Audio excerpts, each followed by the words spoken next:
ஆண்டவரின் வருகையைப் பற்றி வேதாகமம் பேசும் இடங்களில் நீங்கள் கவனித்தால் வஞ்சிக்கப்படாதிருங்கள் என்ற வார்த்தை மீண்டும் மீண்டும் பயன்படுத்தப்பட்டிருப்பதை நாம் காணலாம். தானியேலின் நாட்களில் ஆண்டவர் சில ரகசியங்களை தானியேல் விரும்பி கேட்டபோதும் மறைத்தார்.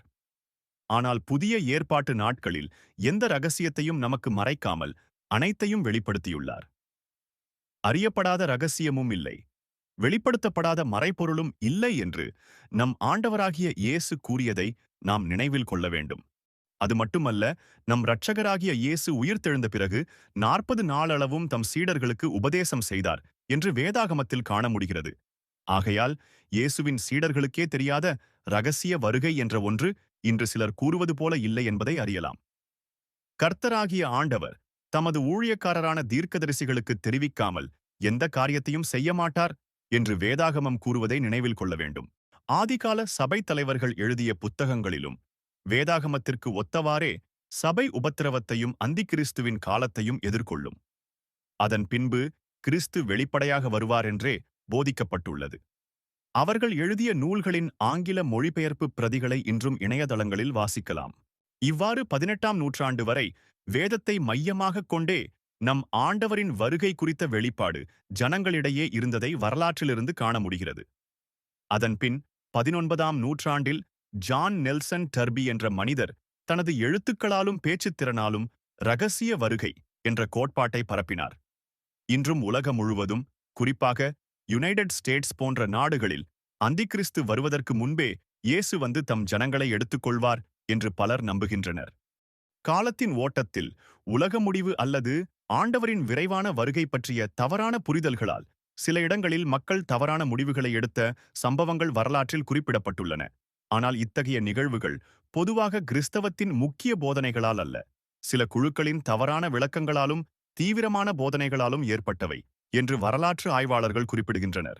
சிறிது சிந்தித்துப் பாருங்கள். கர்த்தருடைய பெயரை பயன்படுத்தி ஆயிரக்கணக்கான மக்களை ஏமாற்றி தற்கொலை செய்ய வைத்தது எவ்வளவு பெரிய காரியம்! தங்களுக்கு போதிக்கிறவர்களை எவ்வளவு நம்பி அவர்கள் ஏமாந்திருக்கிறார்கள்! இதற்கு முக்கிய காரணம் வேதத்தை தாங்களே படிக்காததே ஆகும். நாங்கள் இரகசிய வருகை குறித்த வேதாகம விளக்கம் பாகம் 1 என்ற தலைப்பில் வந்த ஒரு கருத்தை இங்கு பதிவிட்டுள்ளோம். இதன் மூலம் ஆண்டவர் கொடுத்த வேதத்தை ஆராயாமல் தங்களுக்கு போதிக்கிறவர்களை மக்கள் எவ்வளவு நம்புகின்றனர் என்பதை காண முடியும். பெரோயா மக்கள் போதனையை கேட்டார்கள், ஆனால் அதை கண்மூடித்தனமாக நம்பவில்லை. அது உண்மையா என்று நாள்தோறும் வேதாகமத்தை ஆராய்ந்து பார்த்தார்கள். அதேபோல் இன்று நாம் கூட எந்த போதனையையும் அல்லது புதிய கருத்தையும் உடனே நம்பாமல் வேதாகமத்தை ஆராய்ந்து உண்மையை அறிந்து கொள்ள வேண்டும். வேதத்துக்கு எதிரான எந்த ஒரு தீர்க்க தரிசனத்தையும் நம்பாதிருங்கள். ஆகையால் கள்ள தீர்க்கதரிசிகளுக்கு எச்சரிக்கையாக இருங்கள். புதிய ஏற்பாட்டில நாளை என்று சொல்லும் போதும் கூட கர்த்தருக்கு சித்தமானால் நாங்களும் உயிரோடிருந்தால் என்று சொல்ல வேண்டும் என்று வேதம் போதிக்கிறது. அப்படி இருக்கும்போது எதிர்காலத்தை அறிய பிறரை நாடி ஏன் செல்ல வேண்டும்? அதற்கு பெயர் குறி கேட்பதுதான். அது தீர்க்க தரிசனம் அல்ல. நம் ஆண்டவர் கூறியதை நினைவில் கொள்ளுங்கள். இதோ கிறிஸ்து இங்கே இருக்கிறார் அல்லது அங்கே இருக்கிறார் என்று யாராவது சொன்னால் நம்பாதிருங்கள். ஏனெனில் அவருடைய வருகை மறைவாக அல்ல, வேதத்தில் எழுதப்பட்டபடியே பூமியிலுள்ள அனைவரும் காணும்படி வெளிப்படையாக மட்டுமே இருக்கும். கடைசி காலங்களில் வேதம் சொல்லுவது போல அநேகர் அற்புதங்களையும் அடையாளங்களையும் செய்து நம் ஆண்டவர் கூறியது போல தெரிந்து கொள்ளப்பட்டவர்களையும் வஞ்சிக்க முயற்சிப்பார்கள். ஆகையால் எச்சரிக்கையாக இருங்கள். ஏனெனில் திருடன் திருடவும் கொல்லவும் அழிக்கவும் வருகிறானே, அன்றி வேறொன்றிற்கும் வரான்.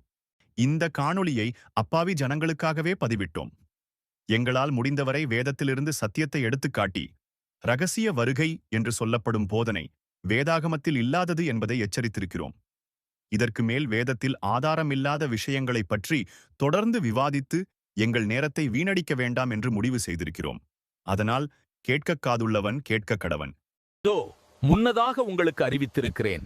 ஆகையால் அதோ வனாந்தரத்தில் இருக்கிறார் என்று சொல்வார்களானால் புறப்படாதிருங்கள்.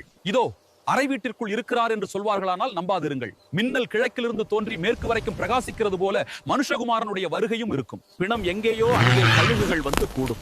அந்நாட்களின் உபத்திரவம் முடிந்தவுடனே சூரியன் அந்தகாரப்படும், சந்திரன் ஒளியை கொடாதிருக்கும், நட்சத்திரங்கள் வானத்திலிருந்து விழும், வானத்தின் சத்துவங்கள் அசைக்கப்படும். அப்பொழுது மனுஷகுமாரனுடைய அடையாளம் வானத்தில் காணப்படும். அப்பொழுது மனுஷகுமாரன் வல்லமையோடும் மிகுந்த மகிமையோடும் வானத்தின் மேகங்கள் மேல் வருகிறதை பூமியில் உள்ள சகல கோத்திரத்தாரும் கண்டு புலம்புவார்கள். வலுவாய் தொனிக்கும் எக்கால சத்தத்தோடே அவர் தமது தூதர்களை அனுப்புவார். அவர்கள் அவரால் தெரிந்து கொள்ளப்பட்டவர்களை வானத்தின் ஒரு முனை முதற்கொண்டு மறுமுனை மட்டும் 4 திசைகளிலும் இருந்து கூட்டிச் சேர்ப்பார்கள்.